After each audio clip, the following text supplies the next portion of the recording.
Hey everybody, and welcome back to my channel, and welcome to this week's Friday Reads, where I talk about everything I read in the last week, what I'm currently in the middle of, and what I think I'm going to be getting to next week. And yes, I am sick. And yes, unfortunately, it is COVID. So I'm actually bringing this video to you from isolation.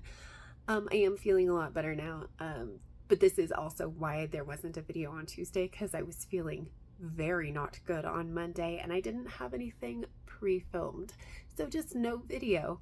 But I am feeling much better, so I figured I'd talk about everything that I have been reading, and there is a lot to talk about, so let's jump into it.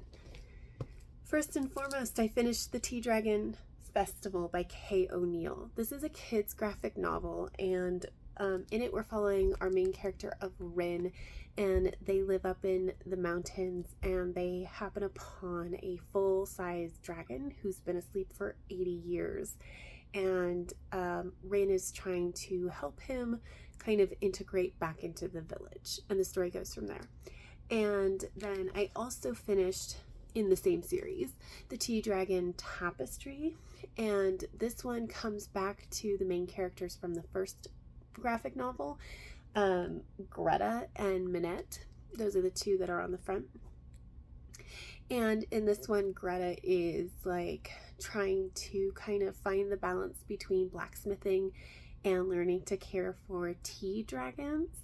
And Minette is trying to figure out a balance between who she was before and who she is now.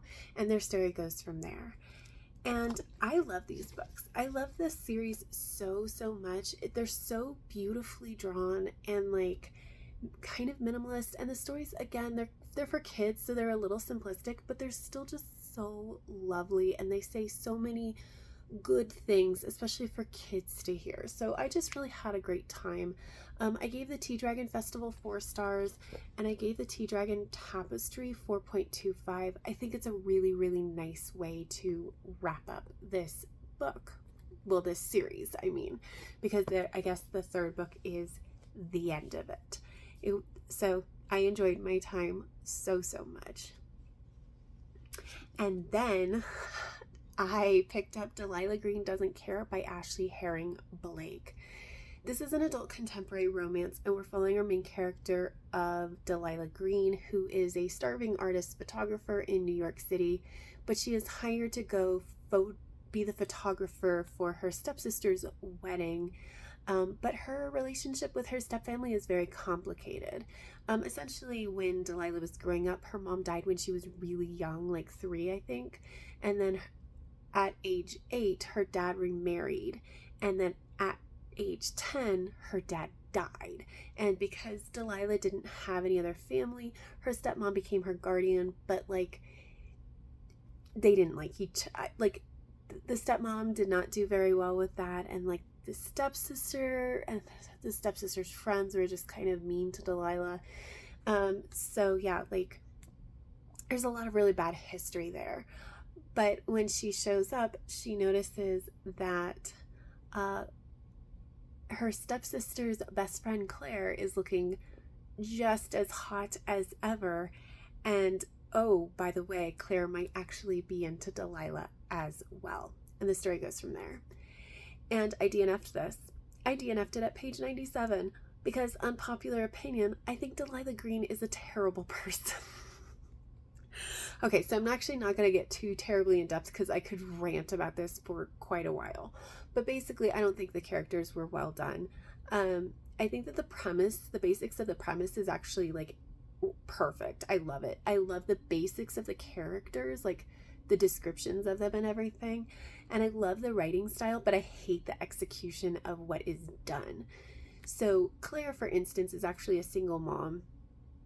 And so basically she got pregnant when she was 19, or she had the kid when she was 19, and then stuck around with the baby daddy for like 2 years, and then he took off. And in the intervening 9 years, he's shown up, stuck around for a little bit, and then taken off unexpectedly again. So he's really not trustworthy or reliable, and she's dealing with this in really bad ways, because like she definitely wants to protect her daughter from getting hurt, which I totally understand. But she's doing things like letting her daughter go over to his house to spend the night because he's shown up, of course. Like, this is the point in time where he's decided to make an appearance again. But she lets her daughter go over to his house to spend the night, and then she'll like stroll over there at like 9:30 to say goodnight to kind of enforce bedtime. And I'm just like, no, that's not how you actually handle that situation. And that's not actually going to protect her from getting hurt. Anyway, like, it's a mess, and in a way that I hate. And also there's like this weird sexual tension with the ex-boyfriend that I kind of hate. But mostly, I hate that Delilah Green is just kind of a terrible person. She's like, she took this job, and my thought is, if you're going to take the job, you need to be a professional. And she is not. She is not even trying to be a professional. And I'm just like, are you 30 or 13? What are you doing? And like, I hated how she's just like, yeah, she's taking the pictures, but she's like poking at her stepsister and her stepmom at a really stressful point in their life and everything. Like, I didn't like that, but I really hated it, and I DNF'd it after she actively sabotaged one of the events. Like, it was basically, she's like, I didn't let myself think about it too much before I bumped my hip into the table that was holding a whole champagne flute tower, and then all the champagne flutes came crashing to the ground. And I'm like, what are you actually doing? So after that, I decided I don't actually care if she gets in a relationship, and as much as I hate Claire's parenting style, like, she could do better. So I DNF'd it. And then I actually finished Nightmare Magazine's special issue, People of Color Destroy Horror, guest edited by Sylvia Moreno Garcia. And generally speaking, with short story collections, I generally think that they're like, especially these ones that I've been picking up, the special issues from Lightspeed and Fantasy and Nightmare, they've been really high quality, but not all the stories are for me. And that's what I found with this one too. So like, I think my favorite one was called A Diet of Worms by Valerie Valdez. I think that was so good, which is great because Valerie Valdez is the author of Chilling Effect, which is a science fiction novel that I really wanted to pick up. So I was really excited to see that I liked her story the best. And then there was one nonfiction essay at the back that I also think was really well executed, and that was The H Word, The Darkest Truest Mirrors by Alyssa Wong, which makes me really want to pick up more of their work as like their fiction, but I have to find it. I think it's mostly short stories, and those are usually a little bit harder to find, but I think I'm gonna try to put in effort because I really did like their nonfiction essay. But overall, I really liked it, and I ended up giving it 4 stars. And then I also finished The Long Way to a Small Angry Planet by Becky Chambers, the first book in the Wayfarers series. So in this one, we're following our main character of Rosemary, who has just been taken on as the newest crew member of the Wayfarer. And essentially, like, the Wayfarer has just accepted a very lucrative job, but it's also a very dangerous job, and the crew is going to have to pull together to be able to survive this job. And that's the basic premise. And I finished this like an hour ago, so my feelings are still a little bit raw, but overall I would say I really like this. There's a lot to love about this, from like how all the different alien species are constructed, and they're all very interesting and very different, and I really appreciate that, to like just the fact that it's like just how the story is constructed. I really appreciated. I think the only thing right now that I really don't think was done as well is that it's a really slow start and there's no hook. So I found it actually a little bit difficult to get into, because even though I could tell I was going to love it, that like I liked these characters. I liked what was going on. I liked the writing style. I didn't feel an urge to pick it up because I didn't have a hook. It wasn't until page like 100 or 150 when I was finally invested in the characters that I felt more of a strong pull to keep picking this book up. And then I was totally fine.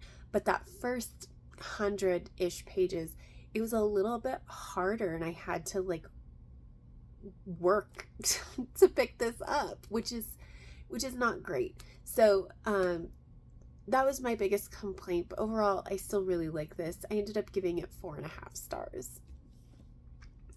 So now on to the things that I'm currently in the middle of, and the first is A Red Rose Chain by Shauna McGuire, the 9th book in the October Day series, which is an adult urban fantasy series, and I have made zero progress.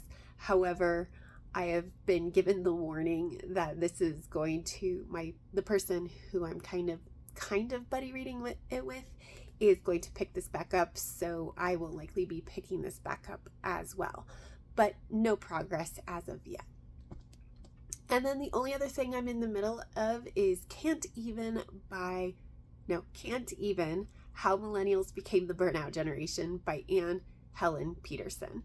And this is an adult nonfiction, and it's exactly what it says on the title, right? Like, it's talking about what this author thinks are the factors that led to so many millennials getting burnt out.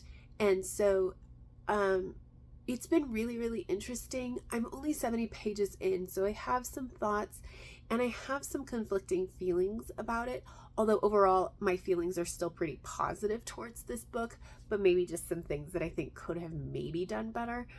But yeah, so far I'm enjoying it, and I can't wait to kind of dive more into it, because it kind of got put on the back burner once I actually finally got into The Long Way to a Small Angry Planet. But I did get 70 pages in, and I'm excited to read more. So moving on to what I think I'm going to be getting to next week. Obviously, A Red Rose Chain is up there. Cant Even, of course. I also have What We Don't Talk About When We Talk About Fat by Aubrey Gordon, which is another adult nonfiction. And I also have Warrior of the Wild by Trisha Levenseller, which is an adult sort of fantasy. There seems to be some debate about whether or not it's fantasy, but it's very definitely Viking inspired. So I have this, which I might enjoy and read the whole thing, or I might DNF immediately because young adult, and I don't always agree. But like, those are the most likely things that I am going to be reading in the next week. Beyond that, I don't actually know. It's gonna depend on like where I'm at. So that's it though. Like, if you have any thoughts or feelings, please let me know down below in a comment, but that's all I have. So if you like this video, please give it a thumbs up, subscribe if you want to, and until next time, have happy reading, and I will see you in my next video. Bye.